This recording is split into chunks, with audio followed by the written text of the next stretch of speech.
어서 오세요. 노벨상 3개입니다. 본 영상은 인공지능 기술을 활용하여 허구성, 과장성, 추측성 정보를 걸러내고 검증된 정확한 지식과 지혜를 엄선하여 전해드립니다. 오늘 노벨상 3개는 2023년도 노벨 평화상 수상자인 이란 여성 나르게스 오하마디에 대해 살펴보겠습니다. 노벨상 3개는 오늘날 AI 시대의 일방적인 지식 전달 방식과는 달리 인류의 복지에 기여한 현인들의 심오한 지혜와 덕성과 헌신에 초점을 맞추는 채널입니다. 자, 나르게스 모하마디, 2023년 노벨 평화상 수상자인데 이 소식 들었을 때 많은 분들이 좀 궁금해하셨을 것 같아요. 이분이 누구신지, 또 왜 이 상을 받게 됐는지, 그녀의 이야기가 던지는 울림이 상당하죠. 네, 맞습니다. 단순한 인권운동가? 그 이상인 것 같아요. 그녀의 삶 자체가 하나의 좀 거대한 메시지처럼 느껴지기도 하고요. 특히 노벨 평화상이 갖는 의미를 생각해보면 그녀의 수상은 정말 현재 진행형인 투쟁에 대한 아주 강력한 지지 선언이었죠. 첫 번째, 왜 나르게스 모하마디인가? 여성과 자유를 위한 싸움의 상징으로 바로 그 지점을 좀 짚어보죠. 노벨상 수상 당시에 그녀가 감옥에 있었다는 사실, 이게 정말 충격적이었어요. 그렇습니다. 그것도 이란의 악명 높은 에빈 교도소에 수감 중이었으니까요. 노벨위원회가 이란의 여성 억압에 맞서 모든 사람의 인권과 자유를 증진하기 위한 싸움, 이렇게 명시한 건 상당히 중요합니다. 네. 특히 2022년에요. 그 마흐사 아미니 사건이 있었잖아요. 히잡 착용 문제로 체포됐다가 사망한. 아, 네네. 기억납니다. 그 사건 이후에 이란 전역에서 여성, 생명, 자유 시위가 거세게 일었는데 이 수상 결정이 바로 그 운동에 대한 국제사회의 연대를 보여주는 아주 상징적인 결정이었던 거죠. 평화라는 게 단순히 전쟁 없는 상태가 아니라 기본적인 인권과 자유가 보장되어야 한다는 걸 다시 한번 강조한 셈이에요. 아, 그러니까 폭력적인 충돌이 없다고 해서 그냥 평화로운 사회는 아니다, 이런 거군요. 그쵸. 개인의 자유가 억압받는 현실 자체가 이미 평화롭지 않다는 메시지네요. 그런 억압적인 환경은 그녀의 어린 시절부터 시작되었겠죠. 두 번째, 탄생의 땅, 억압의 시작, 이란에서 자라난 여성의 눈으로 본 세계는 어땠을까요? 네, 모하마디가 1972년생이니까 7살 때인 1979년에 이란 혁명을 겪게 됩니다. 혁명 이후에 이제 이슬람 근본주의 정권이 들어서면서 사회 전반, 특히 여성에 대한 통제가 아주 강화되었죠. 네. 복장 교제는 기본이고요. 교육이나 직업 선택에서도 보이지 않는 차별과 제약이 일상이었어요. 여성이라는 이유만으로 겪어야 하는 그런 부당함 속에서 성장한 겁니다. 그런 환경에서 자랐는데도 응용물리학을 전공했다는 점이 좀 인상 깊어요. 이건 뭐랄까 사회적 통념에 맞서는 첫걸음이었을까요? 네, 상당히 좀 도전적인 선택이었죠. 그리고 대학 시절부터 이미 학생 언론 활동이라든가 인권 문제에 관심을 갖기 시작했어요. 여러 사회 문제 중에서도 특히 여성 문제가 이란 사회 전체의 어떤 비민주성, 억압 구조를 가장 잘 보여주는 지표다. 이런 걸 일찍부터 간파했던 것 같아요. 아, 개인적인 경험이랑 사회 구조에 대한 통찰이 이렇게 딱 결합된 거군요. 자연스럽게 그런 활동가의 길로 이어졌겠네요. 세 번째, 투쟁의 현장 속으로 감시국가 이란에서 저항을 선택하다입니다. 그녀의 활동은 구체적으로 어떤 모습이었나요? 네, 그녀는 2001년 노벨 평화상 수상자인 시린 에바디 변호사 있잖아요. 네, 알죠. 그분이 공동 설립한 인권수호센터 DHRC의 부소장으로 활동하면서 본격적으로 인권운동에 뛰어들게 됩니다. 이 단체가 정치범이나 양심수 그리고 여성운동가들에게 법률 지원을 제공하고 또 이란 내 인권 침해 실태를 기록하고 알리는 아주 중요한 역할을 했어요. 당연히 정부의 눈에 가시였겠네요. 그렇죠. 정부 입장에선 정권에 대한 직접적인 도전으로 받아들였을 겁니다. 그 대가는 정말 혹독했죠. 혹독했다면 어느 정도였나요? 체포와 구금, 재판, 그리고 감옥에서의 고문까지 정말 끊임없는 탄압을 받았습니다. 근데 여기서 주목할 점은 그녀가 감옥이라는 그 극한의 공간마저 투쟁의 장소로 만들었다는 거예요. 감옥을 투쟁의 장소로요? 네. 감시와 통제가 정말 극심한 곳이잖아요. 근데 거기서 오히려 더 적극적으로 인권 침해를 고발하고 외부 세계에 저항의 메시지를 전달하는 어떤 통로로 활용했어요. 역설적이게도 억압이 심해질수록 그녀의 목소리는 더 커진 셈이죠. 와, 감옥을 또 다른 형태의 연단으로 삼았다는 거군요. 정말 대단한 용기입니다. 그런데 처음부터 이렇게 전면에 나선 활동가는 아니었다고요. 네 번째, 첫걸음 작은 목소리의 시작. 언론인으로 활동가로 나선 청춘 시절은 어땠나요? 네, 맞아요. 대학 졸업 후에는 저널리스트로 활동을 시작했습니다. 특히 여성 문제와 인권 관련 기사를 많이 썼는데요. 폐암의 하잘이라는 여성 권리 전문 잡지가 있었는데 거기서 편집자로 일하면서 여성들의 실제 삶, 그리고 그들이 법적으로 어떤 권리를 가져야 하는지에 대해 깊이 파고들었죠. 그녀의 글은 철저히 사실에 기반했지만 당시 이란 사회에서는 그 진실을 말하는 것 자체가 이미 위험한 행동이었습니다. 사실을 보도하는 것만으로도 위협이 되는 사회였다니. 아, 그럼 언론인으로서의 활동이 자연스럽게 활동가로서의 정체성으로 이어진 거군요. 네, 그렇습니다. 검열 때문에 글이 실리지 못하거나 또 기사 때문에 당국에 소환되는 일이 잦아지니까요. 나중에는 익명으로 글을 쓰거나 해외 언론에 기고하는 방식으로 목소리를 이어갔습니다. 어떻게 보면 글쓰기 자체가 저항의 도구였던 거죠. 말하고 기록하는 행위가 곧 투쟁의 시작이었습니다. 그 말하고 기록하는 것, 이게 그녀 저항 방식의 핵심인 것 같네요. 다섯 번째, 무기의 부재, 용기의 충만, 비폭력 저항의 철학과 전략에 대해 좀 더 들어볼까요? 왜 그녀는 비폭력을 택했을까요? 무력투쟁도 생각할 수 있었을 텐데요. 네, 그녀는 간디나 마틴 루터 킹 목사의 영향 아래서 비폭력 저항 노선을 아주 확고하게 견지했습니다. 무력이나 폭력 대신에요, 진실을 알리고 연대하는 방식으로 맞선 거죠. 특히 감옥 안에서 쓴 기록들, 이게 나중에 백색 고문이라는 책으로 엮여 나오기도 했는데 교도소 내에서 자행되는 어떤 심리적, 물리적 학대를 정말 생생하게 고발하는 중요한 증거가 되었습니다. 감옥 안에서의 기록이라. 아, 그게 쉽지 않았을 텐데요. 네, 그렇죠. 그리고 그 기록들이 단순히 그냥 개인적인 일기가 아니었어요. 동료 수감자들의 증언을 모으고 함께 겪은 고통을 집단적으로 진술하는 형태를 취했거든요. 이걸 통해 저항의 목소리를 하나로 모으는 일종의 연대화 전략을 구사한 겁니다. 아, 혼자가 아니라 함께 목소리를 댄 거군요. 네. 그리고 이 내용을 외부로 알려서 국제사회의 관심을 촉구했죠. 그녀에게 비폭력은 단순히 폭력을 쓰지 않는다는 소극적인 태도가 아니었어요. 오히려 진실의 힘으로 압제에 맞서는 가장 적극적이고 강력한 저항 방식이었던 겁니다. 폭력적인 정권의 민낯을 가장 효과적으로 드러내는 방법이라고 생각했던 것 같아요. 여섯 번째, 세계와 연결된 이란의 외침입니다. 나르게스 모하마디, 그러니까 이란 현자를 떠나지 않으면서 어떻게 이렇게 전 세계적인 연대를 만들 수 있었을까요? 네, 그게 참 대단한 지점인데요. 망명이라는 어떻게 보면 좀 더 쉬운 길이 있었을 텐데도요. 그렇죠.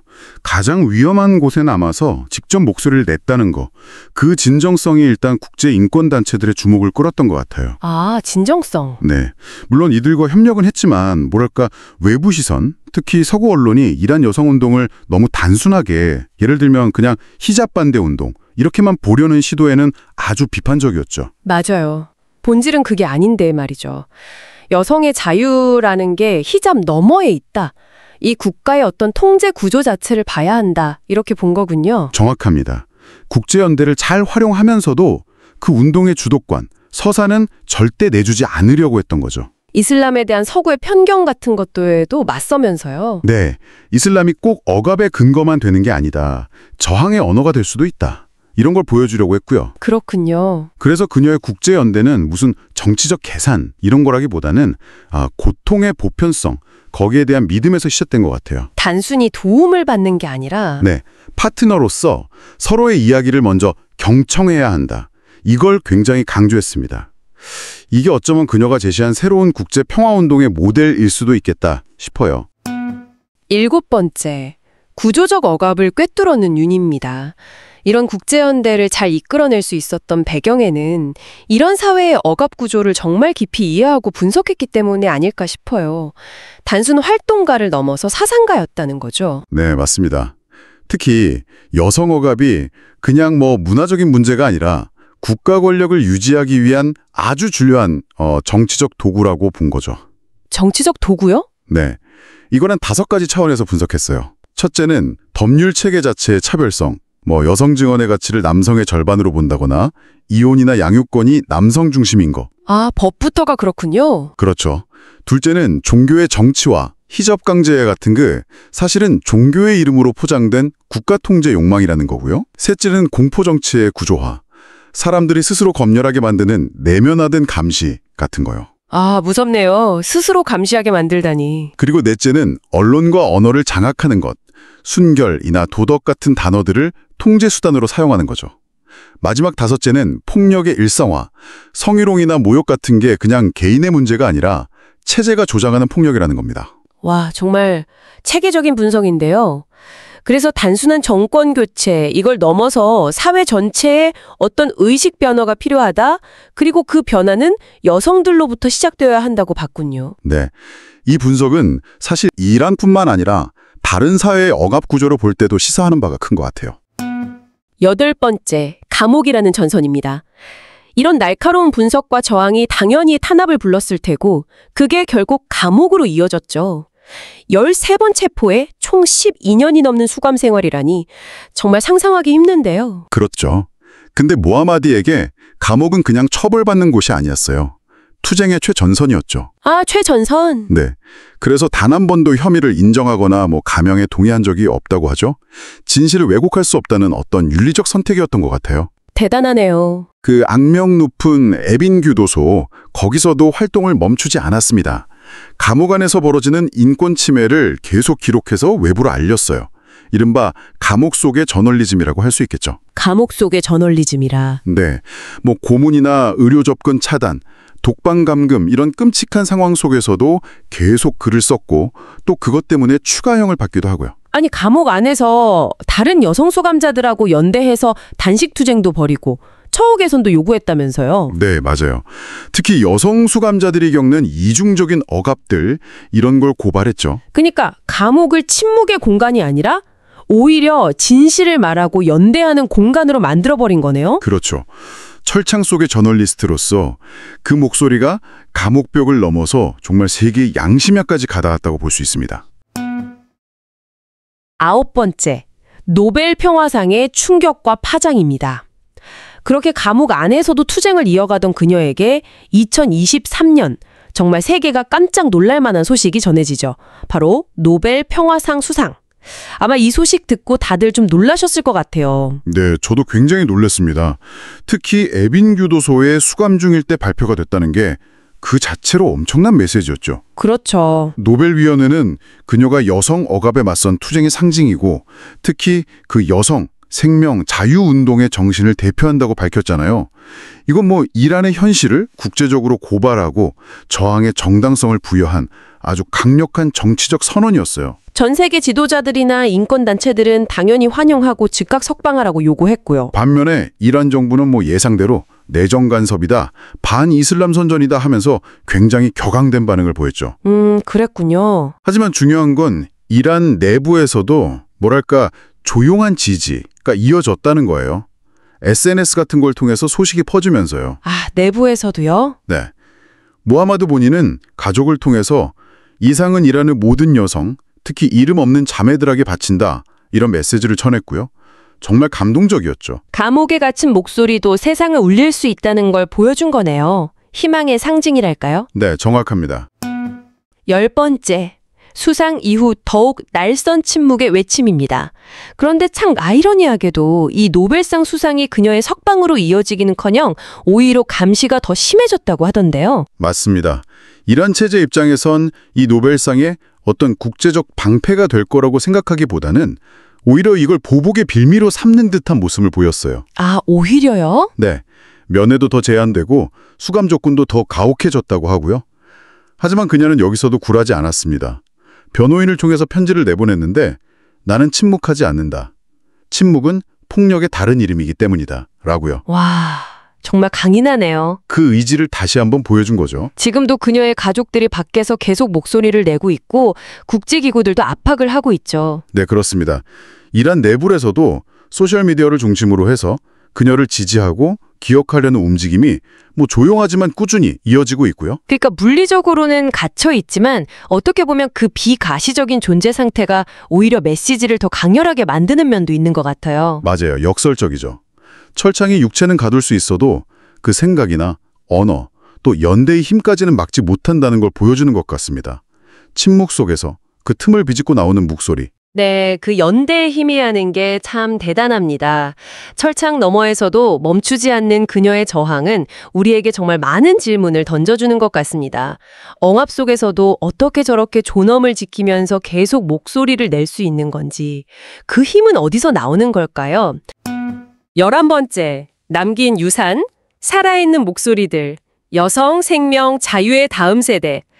나르게스 모하마디는 지금 감옥에 있지만요. 그녀의 삶과 사상 자체가 이미 다음 세대에게는 뭐랄까 강력한 살아있는 유산이 되고 있는 것 같아요. 네, 맞습니다. 그녀가 단순히 어떤 업적 목록 이런 게 아니라 그녀가 했던 말, 그 언어가 사람들을 움직이고 세대를 넘어서는 힘으로 작용하고 있다는 거죠. 네, 특히 그 2022년 마흐사 아미니 사망 이후에 이란 시위 있었잖아요. 그때 그 영향력은 정말 절대적이었어요. 아, 그랬군요. 네, 시위대가 막 거리에서 그녀의 이름을 외치고 또 그녀가 쓴 책이나 감옥 일지 같은 걸 암송하면서 나왔으니까요. 젊은 여성들이 히잡 벗으면서 나도 모하마디처럼 살겠다 이렇게 선언하는 모습들. 이건 진짜 그녀가 단순 운동가를 넘어서 하나의 어떤 정치적 상징이 됐다는 걸 보여주는 거죠. 그 유산이라는 게 그럼 뭐 법이 바뀌거나 하는 그런 가시적인 성과, 그것도 물론 중요하지만 그 너머에 있는 거군요. 사람들의 의식 자체를 깨어나게 하는 더 근본적인 차원에서 힘을 발휘하고 있다. 이렇게 볼 수 있겠네요. 그렇죠. 젊은 세대들이 그녀의 언어를 통해서 이제 여성 억압을 더 이상 당연하게 여기지 않게 된 거죠. 네. 자유는 그냥 주어지는 게 아니라 권리다. 이렇게 인식하게 된 거고요. 이게 또 이란뿐만 아니라 중동 전역의 여성 인권 운동가들에게도 상당히 큰 영향을 주고 있다고 해요. 와, 파급력이 대단하네요. 네. 근데 저는 가장 큰 유산은 말할 권리는 누구에게나 있다. 이 믿음을 회복시킨 점이라고 봐요. 말할 권리. 네. 예전에는 그냥 침묵하는 게 나를 지키는 길이다. 이렇게 여겼던 사람들에게 오히려 진실을 말하는 것이 가장 강한 생존 전략일 수 있다는 걸 보여준 거죠. 역설적이네요. 어떻게 보면. 그렇죠.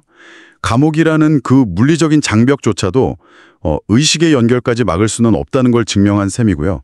어떻게 보면 공간을 초월하는 저항 방식, 이걸 제시했다고 할 수 있습니다. 이게 단순히 여성 운동의 영역을 넘어서서 뭐 청년 세대나 심지어 종교적인 배경을 가진 남성 활동가들조차 그녀에게서 어떻게 체제를 비판하면서도 도덕적 정당성을 유지할 수 있는가, 이걸 배우고 있다고 하니까요. 정말 단순한 피해자 상징이 아니라 철학자이자 전략가라는 말이 딱 맞는 것 같습니다. 네, 맞습니다. 하지만 또 그녀의 이런 행보에 대해서 항상 찬사만 있었던 건 아니잖아요. 내부에서도 비판이 있었고 국제사회에서도 좀 복잡한 시선들이 있었던 걸로 아는데, 12번째. 빛과 그림자, 비판과 반론 속에서도 이어진 신념의 일관성, 이 이야기로 넘어가 보죠. 네, 맞아요. 이란 내부에서도 일부 개혁 진영에서는 그녀의 방식이 너무 급진적이다. 너무 강경해서 오히려 체제와 대화할 가능성 자체를 막아버리는 거 아니냐. 이런 비판이 있었어요. 현실적인 고민이네요. 그렇죠. 근데 이제 무하마디는 여기에 대해서 대화라는 건 힘의 균형이 전제되어야 가능하다. 이렇게 딱 잘라 말했죠. 자신의 투쟁은 억압을 정당화하는 침묵에 맞선 이건 도덕적 선택이다. 이렇게 강조했어요.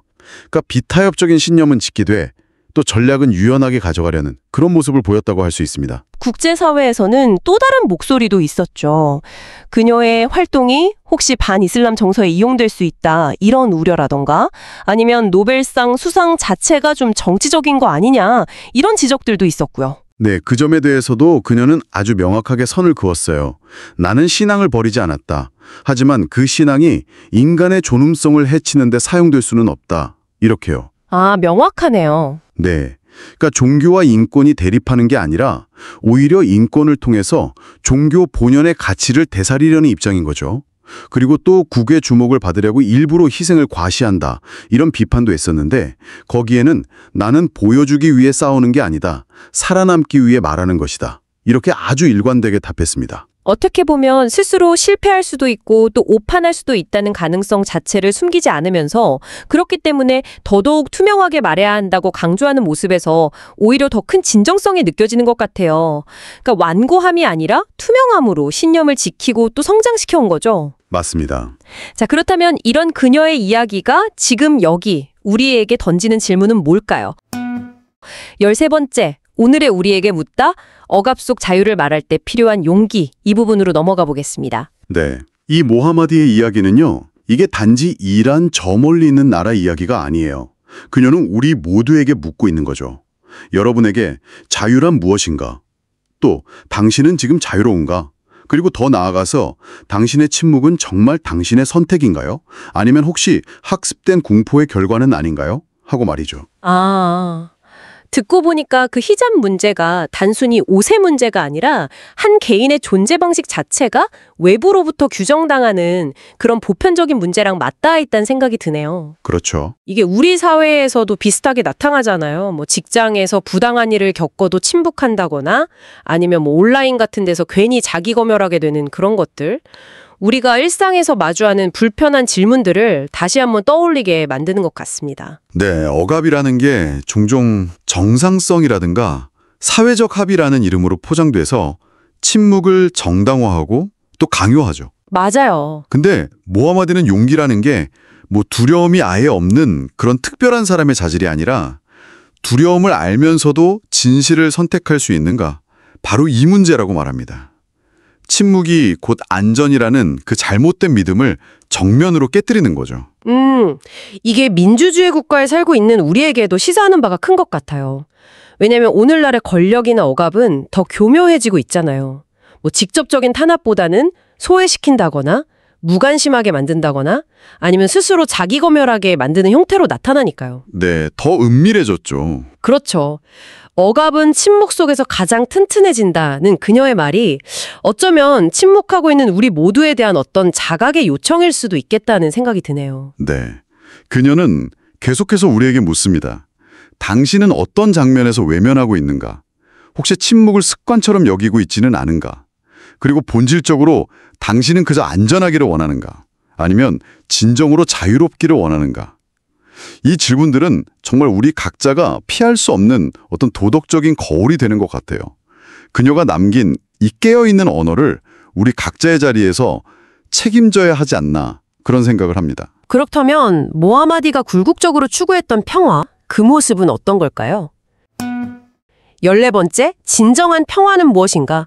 모하마디가 보려진 평화의 정의입니다. 그녀가 말하는 평화는 단순히 뭐 전쟁이 없는 상태, 그냥 조용한 상태가 아니었어요. 네, 아니죠. 침묵을 강요당하지 않을 권리, 또 자기 결정권, 두려움 없이 살아갈 수 있는 사회적인 조건들, 이 모든 것들이 총체적으로 어우러진 상태를 의미했죠. 그러니까 즉, 자유가 없는 평화는 그냥 껍데기일 뿐이라는 겁니다. 맞습니다. 나는 억압을 유지하는 평화를 반대한다. 이 말이 아주 핵심적인데요. 기존에 우리가 평화를 단순히 질서, 회복 정도로만 봤던 관념에 아주 강력하게 도전하는 거죠. 아, 그렇군요. 오히려 진실과 존엄이 회복되기 전까지는 그 기존의 질서를 불편하게 만드는 행위가 진짜 평화에 더 가까울 수 있다는 겁니다. 와, 굉장히 적극적인 평화 개념이네요. 특히 여성의 권리와 평화를 동일선상에 놓았다는 점이 저는 굉장히 인상 깊었어요. 여성 해방 없이는 진정한 의미의 사회적 평화도 없다. 이런 주장이신데 이게 국제사회에도 영향을 미쳐서 평화 논의의 젠더 정의의 중요성을 확 부각시키는 그런 계기가 되었다고 하더라고요. 네, 맞습니다. 그리고 그녀가 실천한 비폭력이라는 것도요. 그냥 수동적으로 참고 견디는 게 아니었어요. 아, 그게 아니군요. 네, 글쓰기라던가 증언을 기록하는 것 같은 이런 활동들이 물리적인 충돌은 없지만 체제를 근본적으로 흔들 수 있는 굉장히 능동적이고 강력한 저항의 언어였던 거죠. 결국 평화는 말할 자유, 즉 언어의 자유에서 시작되고 그 언어가 두려움 없이 발화될 수 있는 사회적 조건이 핵심이라는 겁니다. 어떻게 보면 평화는 곧 언어의 해방인 셈이죠. 결국 그녀는 우리한테 평화의 정의를 다시 묻게 만드는 것 같아요. 그냥 조용히 침묵 속에서 안주하는 게 아니라 진실을 말할 용기, 또 정의를 요구할 자격, 인간의 존엄을 포기하지 않을 조건, 이것이야말로 그녀가 그 깊은 감옥 안에서도 평화의 상징으로 빛날 수 있는 이유가 아닐까 싶습니다. 네, 그렇습니다. 네, 나르게스 모하마디는 감옥이라는 그 극한의 상황 속에서도 자유와 인간 존엄을 위한 목소리를 멈추지 않았던 이란의 살아있는 양심입니다. 그녀는 여성의 신체적, 사회적 자유는 물론이고 표현의 자유를 외치면서 진정한 평화는 억압적인 침묵이 아니라 정의로운 저항을 통해 시작된다는 사실을 온몸으로 증명했습니다. 그녀의 그 끈질긴 비폭력 투쟁은 전 세계 억압받는 이들에게 깊은 영감과 용기를 주었고요. 노벨 평화상은 바로 그 고통과 희망의 언어에 대한 국제사회의 응답이었다고 할 수 있겠습니다. 이상으로 AI 시대의 지식의 홍수 시대에 대응하여 현인들의 지혜와 덕성과 헌신에 초점을 맞추는 노벨상 세계 채널에 2023년도 노벨 평화상 수상자 나르게스 모하마디에 대한 이야기를 마치겠습니다. 그러면 계속해서 다음 2024년도 노벨 평화상 수상자인 일본의 원폭 생존자 단체 니혼 히당쿄에 대한 동영상에서 또 만나요.